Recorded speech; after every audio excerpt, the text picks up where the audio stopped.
Everything is not on Sam. It's so shocking, I know. Federal contracting is not about relationships, which is absolutely not true. So you may have the perfect set of services, but if you don't understand the ordering agency, you're not going to know how to talk about your services in a way that you're using their keywords and you're focusing on their mission. But the point is, getting on master contract vehicles and hoping that your phone will ring does not work. You should be using this as a closure tool, not necessarily as an opportunity identification tool.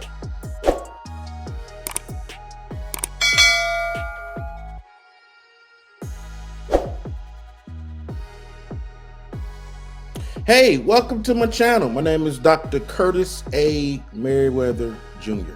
As many of you know, in 2020, I was named a game changer by the White House Policy Advisor for Innovation and Entrepreneurship, and I want to serve as your government contracting coach. Now, as you guys know, our channel is unique. We're here to serve the entrepreneur, and one of the ways we do this is through education, consultation, and training support services. And we're based on 26, almost 27 years of progressive experience, lessons learned, and advanced education. And the goal of this channel is to lower your learning curve and make you revenue positive faster or increase your current revenue projections. Now, on the screen, you'll see, many of you guys know, I will be announcing, actually the day you see this video, I am announcing my candidacy for the mayor of North Charleston. So my URL has changed, but that's not going to affect my students. I will continue dropping value-added content on this channel week after week and continue serving my students as I pursue elected office. Now on the screen, you know our channel, 8figuregovcon.com is our website where we host a training platform. And on that training platform, we have a couple flagship programs. That's our 8-figure government contracting mastery 5X bundle and our 8-figure government contracting course for barbers and cosmetologists. Now, if you want to jump immediately to the store page, then you can do that as well. The URL is on the screen. Now that we have all of that out the way, before I introduce my topic and my guests, I want you to like, share, subscribe, and hit the notification bell. So anytime I make new content, you will be notified most promptly. Okay, I have a guest for you all today. I have a treat. You know, I got the opportunity to meet this special person more than a decade ago when we were, maybe a 2-year-old, 3-year-old company. So before I introduce her, I want to tell you what we're going to talk about today. We're going to talk about unlocking success with GSA Schedules. And I have an amazing expert for you all today. So before she comes online, I just want to read you very briefly who I have today. I have none other than Miss Courtney Fairchild. Now, she's the president and CEO. She's the co-founder, president, and CEO of Global Services. Ms. Fairchild has been with the company since its founding in 1997 and headed up the Global Services GSA Schedule Programs Division from its inception. Over the past 25 years, she and her team, that's Courtney and her team, have successfully prepared, negotiated, and managed 3,000 plus schedule contracts for global service clients. Ms. Fairchild is an authority on the GSA schedules with multiple award schedule program and has spoken on related topics across the country. So I would like to introduce to many of you a friend of mine, Ms. Courtney Fairchild. How you doing, Courtney? I'm good. Thanks so much for having me. You're so kind. One of the things we try to do on this channel, Courtney, is we try to bring best of breed talent. As you probably are aware, there's a lot of fanfare around government contracting these days. That's an understatement. So one of the things we try to do on this channel is point people toward resources that's going to be value added. I'm not the channel that's going to go out and call out contract awards and show my contracts. I don't think that's relevant. We want to more empower the viewers. I mean, how much I won in contracts has no bearing on the financial stability of the viewers. So we want to create actionable content where our users can actually watch our videos and walk away with real knowledge that can transform their businesses. So that's kind of what we're about here, which is a little different than what you normally see, the click, the attraction marketing, the clickbait. That's just not what I want to do. Nothing wrong with it. Just it's not what we want to do. Great. I can't wait to be a part of it. So, who is Courtney Fairchild? What a question. So as you mentioned, I'm president and CEO of Global Services, but what we really focus on is similar to what you're talking about for your students. Global Services helps companies obtain and maintain GSA schedules, as well as provide winning proposal development services for federal contractors. But we aim to educate and help our clients make really informed decisions. We'll get into the multiple award schedule and why it's not necessarily the right thing for everyone at all times, or it may never be the right contract vehicle. But we've been known in our industry for helping small businesses make informed and strategic decisions about which proposals to go after, as well as GSA schedules. And I also am the chairman of the board for Women Impacting Public Policy. WIP is a national nonpartisan organization that advocates on behalf of women-owned businesses. Wow, that's amazing. That is amazing, Courtney. You said a lot there. We're going to try to unpack this a little bit, but we want to make sure we give our viewers as much value today as possible. So before we get into the whole GSA process, which you're very proficient in, have been doing this for 25 plus years. Even though I don't know how you've been doing that because you're only 25 years old, but exactly, obviously. but I digress. How did you become an expert in the proposal management and development process, Courtney? That's an interesting question. By accident is actually the answer. As I had just finished career transition, I moved into federal business development.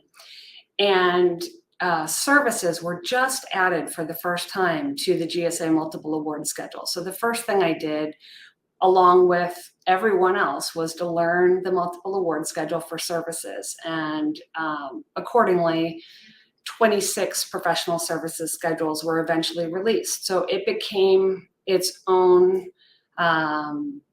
entire understanding and how to write a proposal. And because we were writing so many GSA schedules for our clients, the natural progression was to get certified in and learn best proposal practices overall. So over the last 25 years, the business kind of created itself based on the need of our clients, who are primarily professional services, small businesses that want to do business somewhere within the federal government, whether it's DoD, civilian. We have experience across all agencies, but I didn't set out to be a proposal development executive or expert. It just, over experience and time, turned into that. No, that's amazing. No, that is absolutely amazing, Courtney.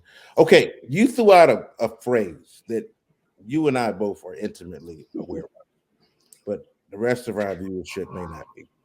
You talked about this multiple award contract. Can you just define for our viewers what is a multiple award contract, also known as a MAC? What is that?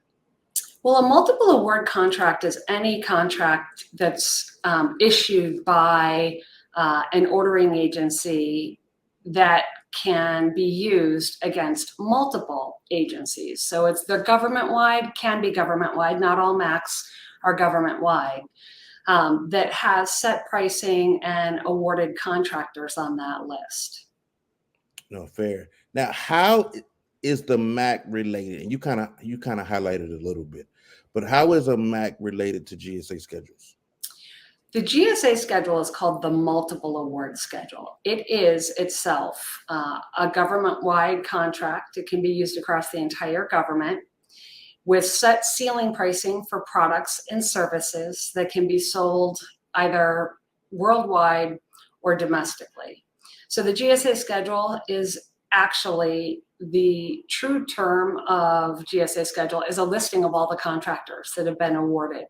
There are over 7,500 contractors that have been awarded the master GSA schedule contract that's available for use by all ordering agencies, but it's not mandatory usage. So it's very important, and I know we'll talk about this, that your ability to prime a GSA multiple award schedule doesn't necessarily correlate with should you get a multiple award schedule.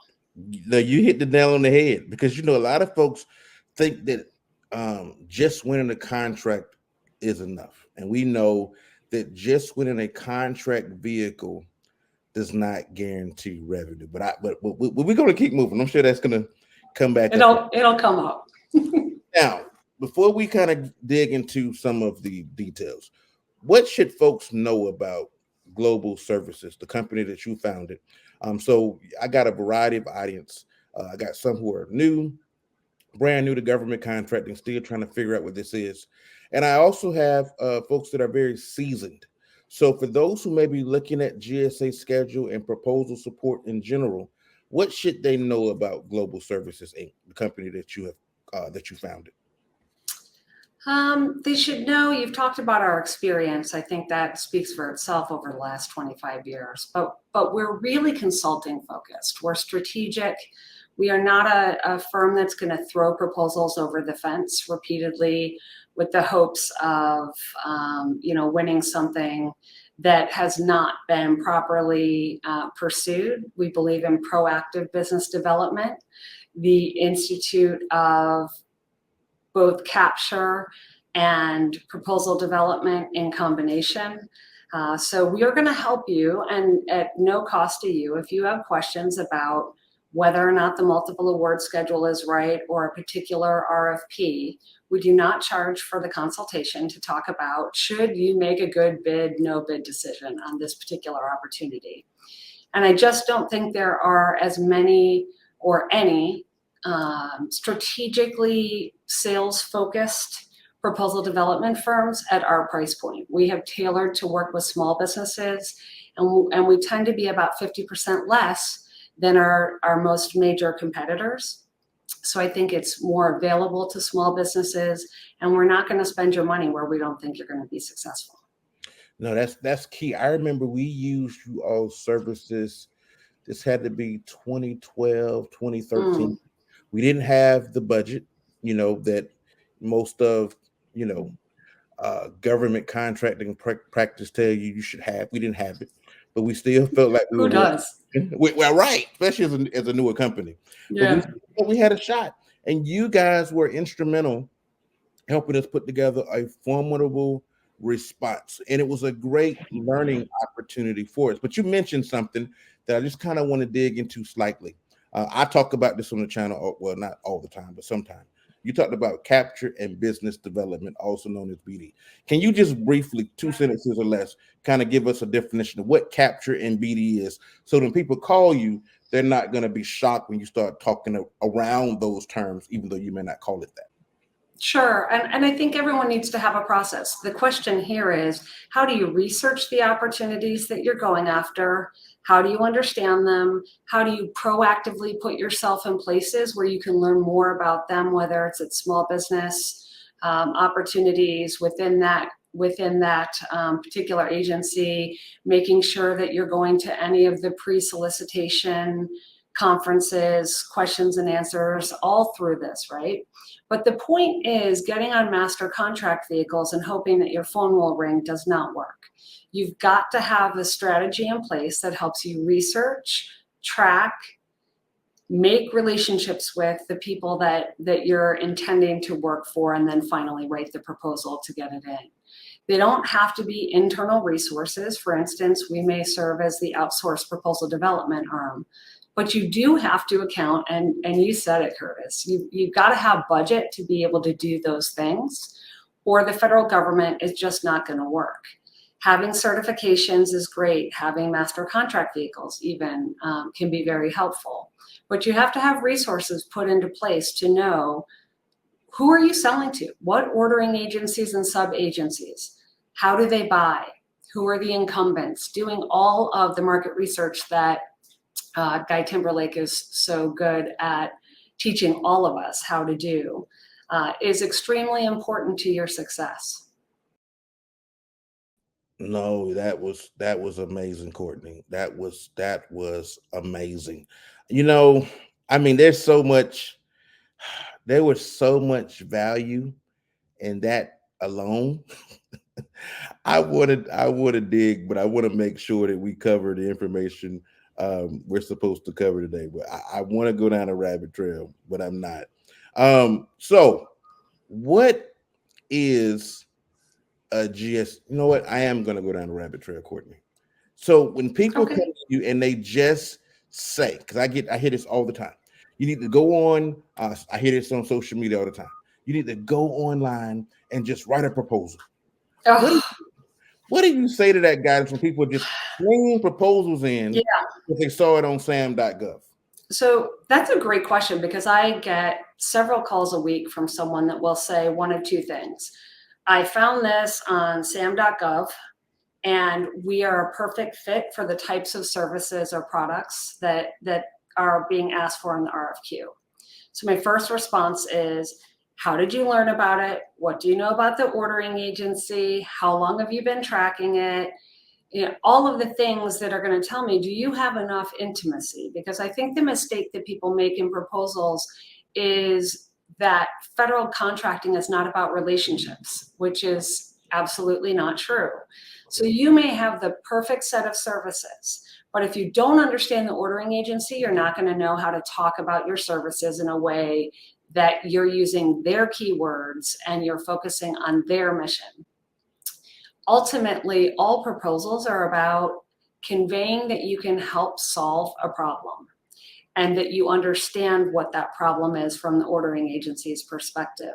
And I think too many newer companies to federal contracting get a little bit caught up in demonstrating their expertise, but in their own language and in their own way that actually betrays them. So it's really important when you tell me that you have an RFP, I'm going to ask you 10 questions that are going to tell me probably whether you should even, consider bidding on that opportunity. And then you may have to take some more steps after that. I would say the same thing is true of a GSA schedule. I get the phone call of, I need help getting on a GSA schedule. Okay, why? What's your plan? To whom are you selling? How do they buy? You have 2 years to make a sale without losing the contract vehicle. So you have to have a plan in place, and hoping that your phone will ring and knowing that you can qualify is not necessarily the answer. Hold on, you said this is going. I know this, but this is going to be a shocker for others. You can lose a contract vehicle. We talk about lose a contract vehicle. We're not talking about termination for convenience or termination for default. You said lose the contract. Dig into what does it mean to lose a contract?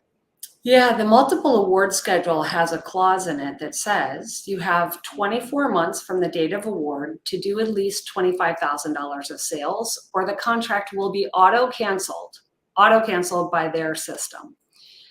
There is an override. You can usually get a year or two stay for that while you're proving that you're actively bidding, working, and doing business development to close things through the GSA schedule.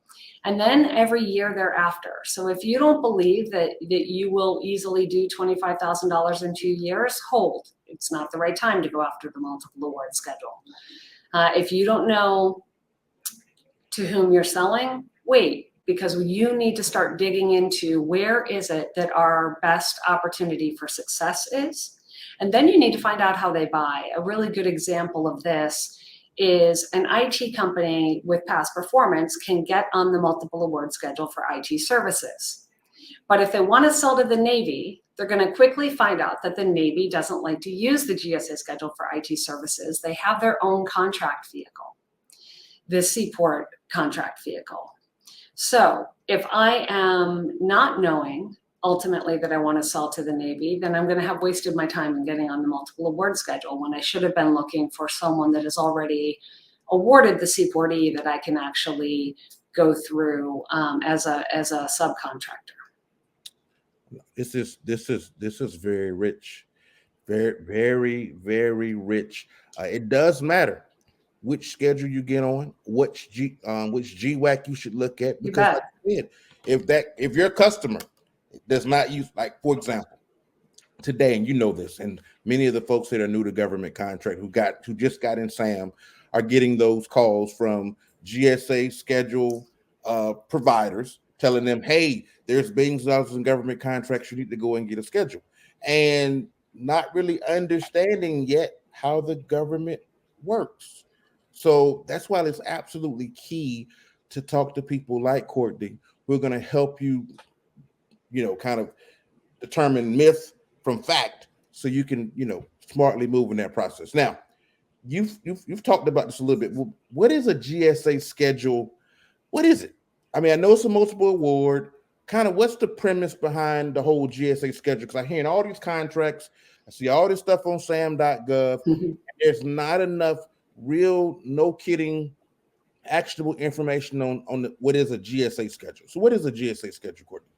Yeah, so the GSA schedule is a single solicitation that allows for the purchase of just about any kind of product or service with the exclusion of construction through that contract vehicle. So there's one single solicitation set of terms and conditions that applies to all contractors that have been awarded their master GSA multiple award schedule.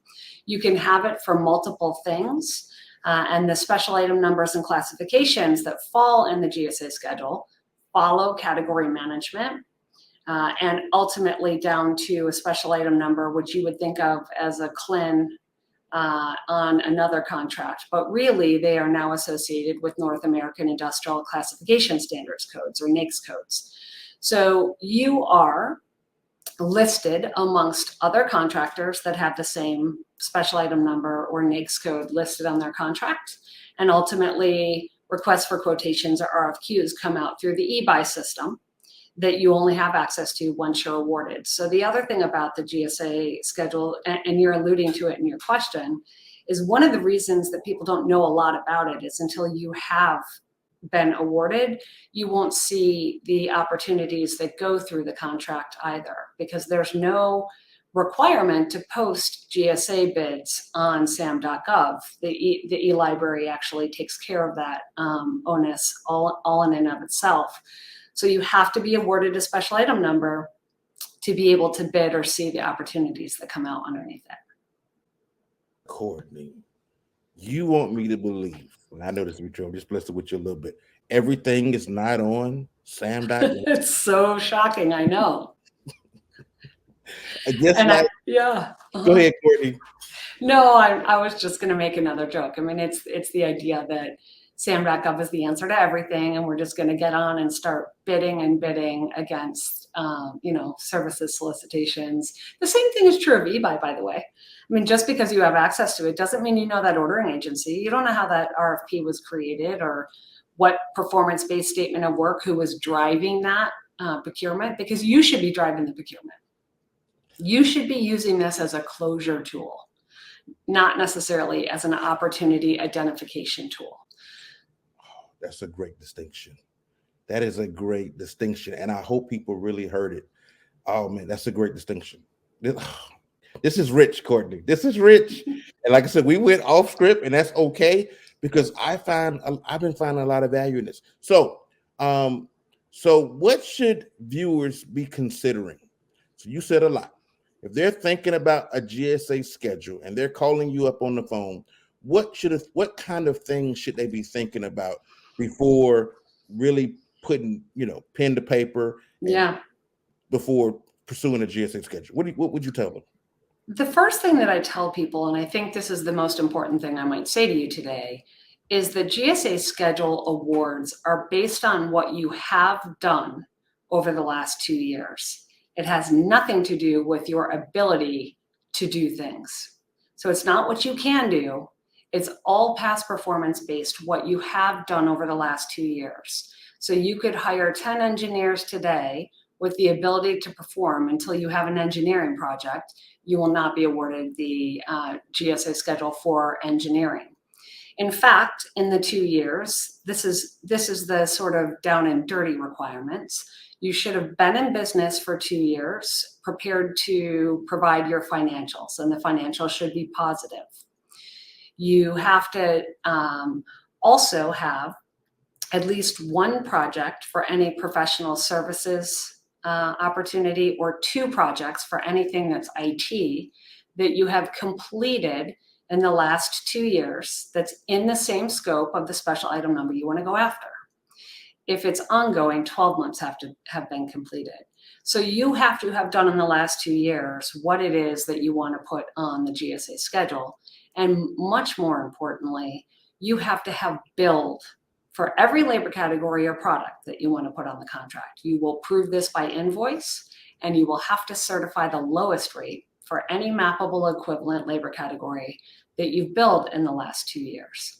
So it's all about what have you done. And this is where sometimes, even though companies have the right past performance or have the capable past performance, their pricing was all over the place. And I will have a conversation about standardizing your commercial practices, creating levels, sticking to an internal commercial or an internal market rate sheet that you use, so that you are not forced to drop. If I've built a program manager at 200, 150, and 100, and I didn't distinguish any levels, responsibility, that's what my invoices look like, GSA is going to say, great, thanks. I'll take 10% off of your lowest rate, and now you're at $90. So it's very important. Sometimes the reason not to start on GSA yet is you have to standardize your commercial practices, gain other past performance. It doesn't have to be federal prime. It can be as a subcontractor, and it can be commercial, and it can be state and local, but you do have to have past performance, which is also why newly organized firms are not yet eligible. So you've got to have been in business, running revenue, be able to provide invoice support and defining what you do. Often I'll have a company come to me that is a solopreneur and might have billed 1 or 2 labor categories. Yes, you are eligible to be awarded, but you tell me what you're going to do with 1 or 2 labor categories when a performance-based statement of work comes out through the GSA, and there are 15 categories that you have to staff. You're going to use those same 2 labor categories to map to all of them? Unlikely. So just because you can doesn't mean you should. And sometimes it's about making sure you get the right past performance over the next year and standardizing everything that you're doing to put yourself with the best chance of success once you are awarded. No, that's amazing. Now, for those companies that do match the criteria that you outlined here, which I think this was a very rich conversation. And of course, this is not going to make them a GSA expert, but we wanted to really try to demystify a lot of the misinformation I'm seeing and hearing on social media. So for viewers who would like to work with global services and are really have a lot of the things in place or moving rapidly in that direction, what should they do when they reach out to you? So they found something they found a GSA schedule they like. They picked up the phone, they called Courtney. What should that conversation be like on the other end of the phone? Yeah, I think that's really thoughtful. Thank you. Number one, you're going to have done some research on what special item numbers you have the past performance to pursue. I'll guide you. I can send you the listing of 300 special item numbers, but you can download that solicitation on the Schedules e-library. The solicitation is in sam.gov, but it's an easier link to get to it from the Schedules e-library. If you Google search it, it'll come up. Once you look at that solicitation, there's an Excel document that's all 318 special item numbers. And the question becomes, what do you have the past performance to pursue, given what I've told you, that you need 1 project for services, for professional services, and 2 projects for anything that's IT services. If you know that, you might sit and given our conversation today, do two things. Create a spreadsheet. What is your past performance of everything that you created over the last 2 years? What were the NAICS codes that were associated with those purchases? How does it transfer to a GSA special item number? And if you're going to bother to do that, you might as well pull the billed labor category titles and rates so that you can get a sense of when it's going to be the right time to go after that particular special item number. Will you have enough? Are you going to bifurcate your pricing too much? The IT services is a really good example because GSA has broken out cloud, cyber, health, and generic IT services. If you go after two of those, you need 4 projects, not 2, and they have to be predominantly in the cyber or predominantly health or predominantly, just software development. So oftentimes I tell people not to go after too many special item numbers if they don't have enough billing, because we like to keep as much a full set of labor categories and rates in your primary NAICS or where you intend to do work overtime. So it's strategic, but if you have done the raw data to say, here's what my past performance is over the last 2 years, and here's the kind of titles and rates, we'll have a good conversation. Awesome. Now, for folks who are looking at reaching out, what should they budget? I'm not asking you what your rates are, but we know, we've been in this space for a while. We know that proposals cost money. What kind of budget should they at least have in mind? A BNP, bid and proposal budget, should they have in mind when looking to pursue a schedule? You could talk about it from, working with you, or you could talk about it from industry average. So I'll tell you the sort of low, mid, and high. Okay, good. The low is probably 7,500, and those are those fake companies that are calling you as soon as you get into SAM. They're either going to tell you 6,000 or 7,500. They're going to ask for a credit card on the phone. I don't know anyone, professional services firm, that really telemarkets or accepts a credit card over the phone. So those are the people you want to stay away from. They generally don't provide any services at all. They take that money. There are companies, I don't want to get on the tangent, but there's all these Florida companies that they create every 3 days and then go out of business. So they run those credit cards, they take the money, and then they decommission. The websites all look the same, but you would have no idea, and they all have different legal company names. So that's the bad. We're somewhere in the middle. It's going to be somewhere probably between $12,000 and $18,000, depending on how many special item numbers you go after, how many products or labor categories you're putting on schedule. And today I heard 24 to 36,000 with some of our larger competitors, which seems exorbitant to me. So, I think if you budget somewhere between 12 and 16,000, and I would say the same is true, I think that's pretty close to what it would cost you to do it internally. Only internally, I believe it might take you a year longer. I think you're going to go through a rejection or two, not by no fault of anyone's. Even proposal managers that have never done a GSA schedule, they're not intuitive. All of the instructions are not in the solicitation correctly, and loading into e-offer is really difficult. So I think either way, somewhere between 12 and 16, 18 on the highest, probably. Internally, you need to be able to account for time, effort, and all of the costs associated with that. Now, Courtney, you mean to tell me that even if I write the proposal in house, it's not free? Isn't that weird? I know. These are things that students tell me. I'm like, there's a sunk cost. If you were bidding, if you were working on this, that means you were not doing something else, right? And your time has a cost associated with it. And I think this is sometimes hard for new business owners, let's call them that, to sometimes understand. Okay, Courtney, this has been good. I'm probably gonna have to bring you for a follow-up. This was a good initial conversation. So for folks who want to work with you, your URL is on the screen. For folks who want to work with you, what is the engagement point post this conversation? Say they heard something that resonated with them, they have the necessary budget, they've kind of identified their special item numbers. What would be the next step to engage Global Services?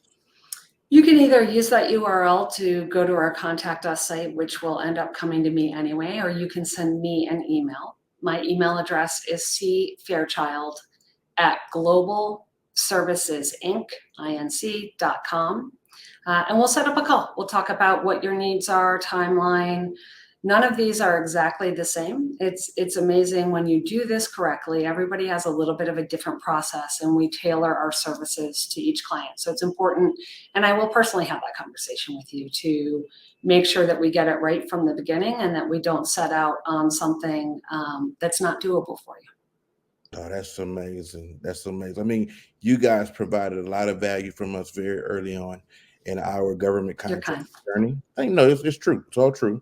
And, that's one of the reasons why I want to have you, because you were a very good solution for us based on where we fit in the market at that time. And so, no, you guys do amazing work. We were talking before we got started. You got some amazing people on your team that was very instrumental and our early success. So those are the type of people that I want to introduce the world to on this channel, because there's enough bad information out there, and so I Oh, just want people reputable that I personally work with, that I can say no, they do good work. well, thank you. And I also want to wish you good luck with your bid for mayor. I'm very excited for you. Thank you, Courtney. Well, that's all I got for today. Hopefully, you'll come back when I call you again for deep talk, Anytime. and we'll let you get through the fourth quarter. We know we're getting ready to go into that push season, but I'm very thankful that you took time out your busy schedule to talk to us today. Thanks for having me. Absolutely. Well, guys, that is all that we have for this particular edition. I look forward to seeing you guys in future videos, and go back and watch some of my old videos. And I'll see you guys in a future video. Until next time.